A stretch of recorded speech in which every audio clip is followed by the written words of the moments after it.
They help you buy the equipment and Voices of Houston's past. My parents were in the grocery store business. Present. It's time to do something. And future. Okay, I'll give it a shot. Come to life in the Houston Asian American Archive at Rice University. The archive is actually a collection of oral history interviews that we've done since 2009 or 2010. We interview Asian Americans in Houston and Greater Houston.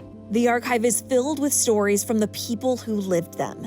And it started with a conversation with Gene Lee, who published the first bilingual Chinese-English newspaper in Houston. After his interview, he gave us his collection of his papers, and then news just spread, word of mouth, that people want to be interviewed so they can have their stories recorded for posterity, especially at Rice University. In the years since, program manager Anne Chao says nearly 500 Asian Americans have shared their histories with the archive. From an artist grounded by her experiences, I am just a human being living in the earth, to an astronaut who performed spacewalks on the ISS. Actually, we do not work, we just float.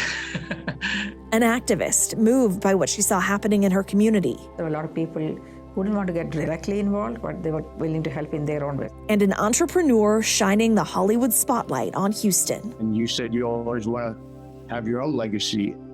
We are a Pan-Asian archive. We interview people from East Asia to South Asia, Southeast Asia, and even beyond. An oral history interview gives you a glimpse into the life of that person. But when you see the artifacts, so we encourage them to donate to us photos, letters, documents, any posters, or even menus to kind of deepen the understanding of their lives. This box, for example, is loaded with correspondence and photos of famed Houston restaurateur Albert G. This is when he entertained a chimpanzee who circled the earth at his luncheon.